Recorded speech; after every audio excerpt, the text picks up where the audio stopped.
저는 요즘에 저희 채널이 좀 인기가 좀 있나 봐요. 그래가지고 댓글로 도대체 총 비용이 얼마입니까? 라고 물어본 분도 있어요. 제가 그동안 비용에 대해서 여쭤보지 않는 거는 저희 채널은 이게 홍보용 방송이 아니라서 그렇죠. 굳이 그런 걸 밝힐 필요가 없어서 말씀은 안 되는데 그래도 좀 대략적으로도 총 비용에 대해서 설명할 필요는 있을 것 같습니다.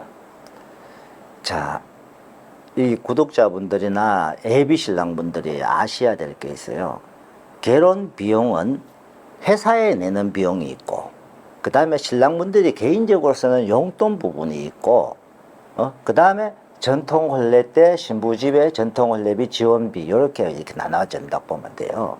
대부분의 회사에서 말하는 거는 결혼 비용 이렇게 있죠. 그러면 보통 일반적인 회사가 신랑이 처음 오는 일회 항공비, 그 다음에 맞선비, 여기서 약식 결혼식 비용, 신혼여행 비용, 서류비, 신부 항공료, 대부분 여기까지죠. 거기까지가 일반적으로 가장 싸게 부르는 업체가 1200, 1300. 많이 부르는 업체가 보통 한 1800 정도. 이게 평균 1500선에서 왔다 갔다 합니다. 그러면은 작게 부르는데 업체가 많이 부르는 차이점이 뭐냐? 작게 부르는 업체들은 현지에서 뭔가 또 발생을 합니다. 추가 비용이. 자, 댓글에 보니까 1000만 이하도 있더라고요. 아직까지 최근에는 저는 1000만 원 이하는 못 봤는데 제일 싸게 한 데가 한 1200, 1300 정도로 이제 부르는 걸로 알고 있어요. 근데 문제는 계약서에 결혼 비용 그거만 딱 적어요. 그러고 나서 여기에 포함된 항목이 뭐뭐뭐라는 건 안 적습니다. 안 적어요. 그게 중요해요. 자, 표준약관 계약서. 우리나라 공정거래 표준약관 계약서를 쓰면요. 총 비용 얼마에 계약금 얼마, 중도금 얼마, 잔금 얼마를 어떻게 했나, 언제 시기에 내느냐. 그 다음에 한쪽면은 여기에 들어가는 품목별로 다 적어요. 항공료가 총 얼마, 맞선비가 얼마, 통역비가 얼마, 무슨 비용, 서류비가 뭐 얼마, 신부 소개비가 얼마, 쭉쭉쭉 다 적어요. 그러면 거기에 뭐가 포함되어 있는가 다 나오잖아요. 다 나오는데 보통 일반적으로 금액이 싼 데는 싸거나 어떻게 할 때 거기서 예외적으로 현지에 오면은 발생하는 게, 자, 계약금 얼마 냈어요. 갈 때쯤 돼 가잖아요. 신랑분한테 용돈 한 300만 원 준비하면 돼요. 갑자기 그냥 말이 나와. 300만씩 달러로 바꾸라 이 말이죠. 그렇게 해서 또 신랑은 계약금 내고 그때 용돈 또 달러로 바꿨어. 여기 와서 맞선을 봤어. 신부 학교 학당 등록해야 되고 기숙사비도 내야 되니까 여기 저기 우리 지사장한테 학당 비용과 등록 그 기숙사비 나중에 보내주세요. 얼마? 또 발생해 버렸죠. 그리고 나중에 2차 들어올 때 또 비행기표 자기가 끊어야 돼. 또 용돈 준비해야 돼. 그때 자, 전통 혼례비 얼마 정도 주냐? 조정을 안 해주는 데가 많아요. 조정을 해준다 그러면 보통 400~500만 원이에요. 근데 조정을 안 해주는 업체들은 어쩌면 신부하고 이야기하다 보니까 신부가 이제 그때부터 베트남 돈으로 뭐 몇천만 동, 보통 1억 동을 이야기하는 사람들이 보통 좀 많대요. 응? 근데 이제 제가 알기로는 보통 작게는 한 5~6천만 동, 행사를 좀 크게 해도 1억 정도 나오고 그렇다면 다 해요. 그래서 저희들은 무조건 그 절반을 지원해줘요. 어? 절반 5천만 동, 지원을 해주는데, 그러면 이렇게 발생하잖아요. 용돈, 두 번째 갈 때 용돈, 전통혼례비 요 세 가지가 별도 비용으로 발생을 해요. 그러면 이게 작게 발생해도 600만 원에서 많게는 1000만 원까지 발생해 버려요. 용돈하고 전통혼례비 첫 번째, 두 번째, 그리고 신부 또 두 번째 항공료까지 갚으려면 1000만 원이 넘어가 버려요.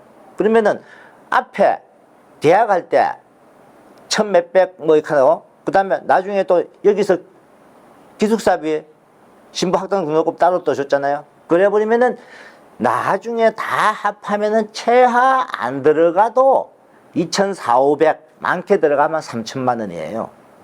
무조건. 그걸 분명히 아셔야 돼요. 처음에 어느 업체는 1200 했다, 1300 했다, 극하면 1300, 1200으로 끝나느냐? 용돈이 늘어나고, 전통 혼례비가 늘어나고, 기숙사비가 늘어나는 거예요. 그러니까 정상적인 업체는 한 1,500선에서 1,500센에서 결혼 비용. 자, 저희는 무조건 신랑 2번 들어오는 항공비가 포함돼 갖고 약 그 정도 선입니다. 그 다음에 기숙사비, 신부학당 등록금, 신부 소개비 해갖고 저희들은 토탈, 거기까지 토탈 하면은 1,800, 900선입니다. 그리고 거기에서 신랑 용돈 7차, 두 번째 용돈, 전통 혼례비 약 250만 원 선. 요 세 가지 외에는 그 외에는 돈이 일체 내는 게 없습니다. 그러면은 통상적으로 그거 쫙 다 내보면 2,500선이에요.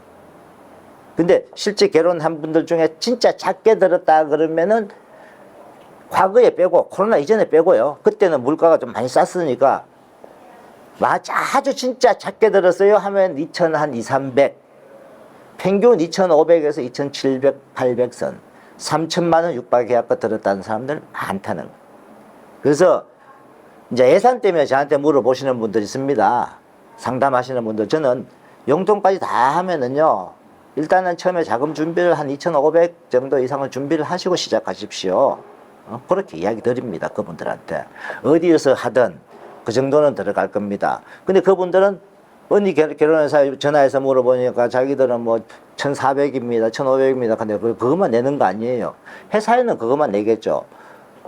따로 들어가는 돈, 용돈부터 시작하고 전통을 내비는 본인들이 와서 쓰고 본인들이 처갓집에 주고 하는 거잖아요. 그걸 계약할 때 말하는 업체가 거의 없습니다. 저는 상담할 때 그걸 다 설명해 줘야 왜? 신랑분이 예산을 잡잖아요. 근데 상담할 때, 계약할 때 용돈 얼마 하고 말해주는 업체가 하나도 없다는 거예요. 왜?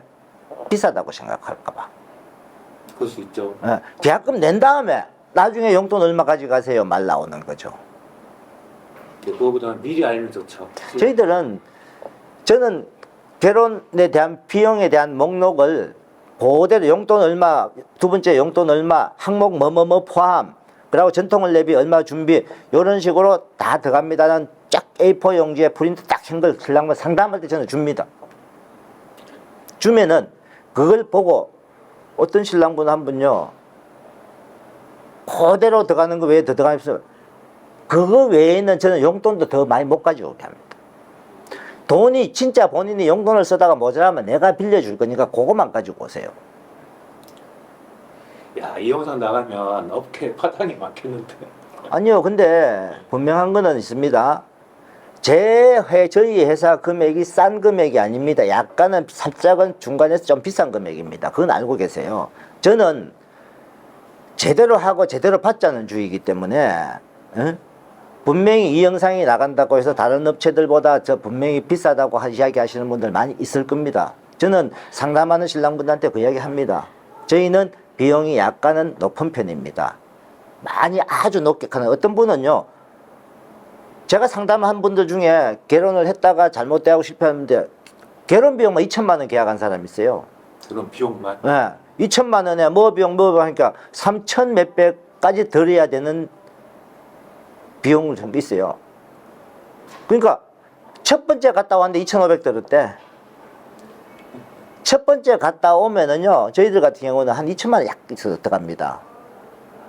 근데 첫 번째 갔다 왔는데 2,500이 들었대. 그러면 나중에 두 번째 갈 때 용돈과 또 전통을 내비하고 이런 거는요. 근데 그분은 계약서에 내가 계약서를 봤어요.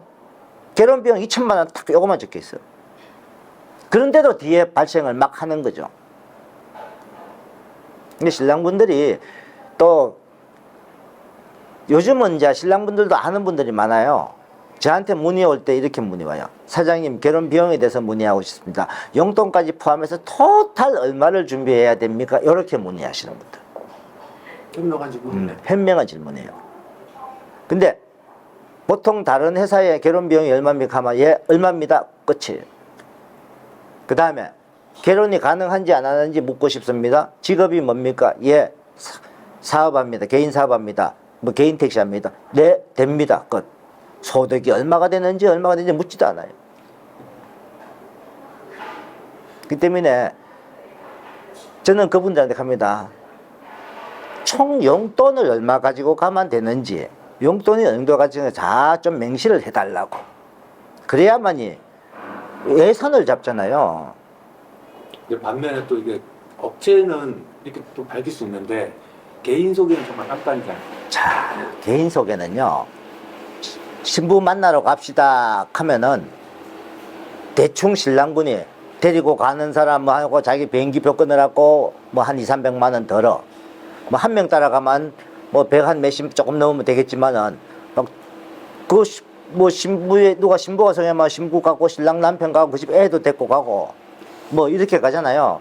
그러면은 그거 가서 이제 쓰고 막 돈을 가져가서 보통 보면은 처음에 신부 만나러 온다 한 400 정도 썼다는 분들이 많아요. 좀 들겠죠. 아무것도 아니죠. 신부만 만나고 왔어요. 그 다음에는 뭐예요? 또 이제 결혼하니 어쩌니 하고 또 가다 보면 전통혼례비가 얼마니, 폐물이 얼마니, 나중에 서류 하는 데가 얼마니, 이제 막 늘어나잖아요. 그러면은 개인 결혼은 진짜 제대로 신부를 만난 사람은 2천만 원. 일반적으로 3천만 원이 넘는 데가 많아요. 저는 개인 결혼을 제일 많이 한 게 4,500까지 들어갔다는 분도 봤으니까. 전통을 하는데 얼마 주고 또 개인 결혼하는 분들은 또 이상하게 더 많이 드나들어요. 그렇지. 뭐 4분, 5분, 6분 여사고. 선물도 많이 사주고. 그저 보니까 돈을 처갓집적으로 많이 써요. 근데 개인 결혼 하시는 분들이 처갓집에서 더 돈을 많이 요구해요. 왜? 소개하는 분들이 또 막 그래 줘야 된다고 또 바람질을 해요. 어쨌거나 오늘 처음으로 금액에 대해서 말씀하셨는데 소감 어떻습니까? 조금 솔직히 부끄러워요. 금액 이야기 하려니까. 저는 이제 상담하면서 이제 금액 이야기를 다 말씀드리는데 또 전화로만 상담와도 제가 금액에 대해서 다 설명합니다. 근데 이 방송에서 저희 회사는 금액을 이렇게 하니까 뭐 오십시오 이렇게 하는 게 아니다 보니까 많은 분들이 이 방송을 보고 결혼의 문제점이라든지 이런 거 알고 다른 타 업체에 하시더라도 아니면 개인 결혼 한 데서 하더라도 아시고 결혼하라는. 북쪽 지방, 남쪽 지방, 아가씨 알고 결혼하라는 거지. 제가 어느 지방 뭐 뜨는 게 좋다, 안 좋다. 문제점, 장단점 다 알고. 그러면은 알고 하는 분은 뭔가 방어를 하고 있었잖아요. 모르고 당하는 것보다는. 그래서 아시고 하라고 제가 여러분들한테 많은 걸 제가 아는 범위 내에서 많이 알려드리는 거지. 이 방송을 듣고 저한테 많이 오십시오가 아니거든요. 저는 신랑분들한테 상담을 가도 자, 제가 상담 듣고 충분히 본인이 생각하시고 결정하십시오라고 합니다. 항상. 그리고 상담 받으신 분들 상담 이후에 저는 전화 한 통화 안 합니다. 그분들한테. 연락 한 번 안 해요. 카톡 문자 하나 안 보냅니다. 저한테 사장님 계약하겠습니다. 아니면 입금을 하겠습니다. 계약금 입금하겠습니다. 꼭 하고 돈이 입금이 들어오면은 그때부터는 이제 진행을 해야 될 분이니까 연락을 제가 하죠. 그전에는 연락을 안 합니다. 왜냐하면 어떤 분들이 상담을 좀 이렇게 끓이는 분이 있어요. 왜? 한 군데 상담하고 나니까 막 아줌마 찾아오고 막 전화 오고 막 귀찮아 죽겠다. 저는 왜? 그분들한테 부담을 주는 거예요. 아무 부담 없이 본인이 혼자 충분히 생각하고 본인 의지대로 회사를 결정을 해요. 그래야 좋은 신부도 만나고 본인이 책임감이 있잖아요. 첫째.